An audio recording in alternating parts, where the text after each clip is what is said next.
La diversité chez Accenture, c'est une composante essentielle, c'est partie vraiment de l'ADN d'Accenture.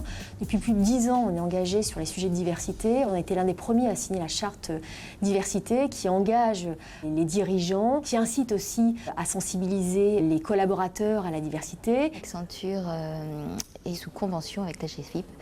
Et cette convention a vraiment donné le rythme, l'impulsion pour s'engager sur le domaine du handicap. Moi, je suis membre de l'équipe de France de ski alpin handisport. Mon handicap, c'est une hémiplégie du côté gauche. J'ai tout de suite été super bien intégré, considéré comme quelqu'un finalement d'assez, même quelqu'un de valide. Enfin, j'ai jamais eu trop de problèmes. Je n'ai pas senti forcément un regard qui puisse être méfiant ou quoi que ce soit. Le handicap chez Accenture, d'abord c'est une politique d'engagement d'Accenture, c'est une politique de diversité. C'est vrai que c'est très important. Ça se traduit concrètement par des actions que l'on va mettre en place, ça se traduit par de la formation.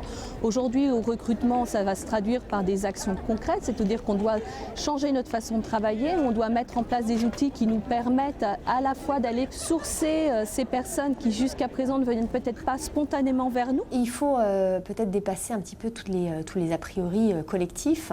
Le premier, qu'une personne en situation de handicap ne peut pas postuler dans un cabinet de conseil, ce qui est complètement faux. Au contraire, on a besoin et on voudrait les inciter à venir postuler un peu plus. Et pour ça, nous travaillons avec nos partenaires habituels, comme les écoles et les universités, mais également des associations telles que Tremplin, telles que la Fédé, pour nous amener à nous accompagner dans le recrutement des personnes en situation de handicap. On va dorénavant mettre systématiquement nos annonces sur des sites handi-emploi, en tous les cas dédiés aux personnes en situation de handicap. Je suis Julie Fillon et j'ai un handicap visuel. Donc j'ai un champ visuel réduit et une acuité visuelle réduite. J'ai fait la formalité pour être reconnue comme travailleur handicapé qui m'a permis d'obtenir donc des équipements et l'aménagement de mon poste. Et cet équipement me permet à la fois de basculer en fait entre mon écran qui me permet d'agrandir mon poste de travail informatique.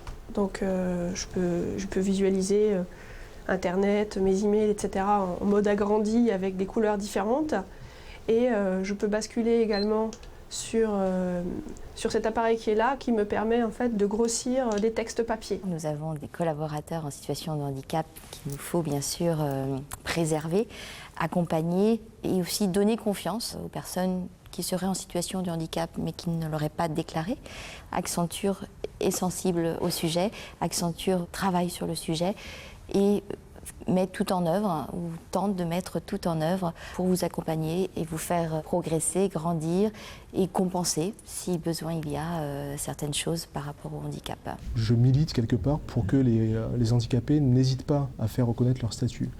Mais paradoxalement, quand il s'agissait de moi-même, au tout début, j'ai eu aussi le même frein que tout le monde, à me demander si justement j'allais faire reconnaître mon handicap. Mais bon, par acquis de conscience et par valeur, je l'ai fait dans la mesure où je trouve que c'est bien pour la société de faire reconnaître le handicap et de ne pas hésiter à en parler. Avec l'aide du service achat, nous poursuivons nos efforts d'investissement et de travail avec le secteur protégé et adapté. C'est un vivier d'entreprises incroyablement dynamique auprès de qui nous pouvons sous-traiter un certain nombre d'activités. La première chose à changer, c'est son regard. D'abord, si vous avez un regard différent sur le handicap, je pense que spontanément, ça va aller mieux après. La sensibilisation des personnes au sujet du handicap est aussi importante que le traitement que l'on peut apporter aux personnes handicapées ou que le recrutement qu'on peut faire. À partir du moment où les choses en fait sont claires pour tout le monde, je pense que c'est vraiment pas du tout un frein aux performances. Et surtout, il ne faut jamais lâcher prise. Il faut être vigilant, c'est vraiment une vigilance de toutes les secondes à tous les instants. Il faut que les collaborateurs se sentent en confiance et c'est aussi pour cela que nous continuons à sensibiliser l'ensemble des personnes pour que ça devienne naturel et qu'un jour, j'espère, on ne parlera plus de handicap.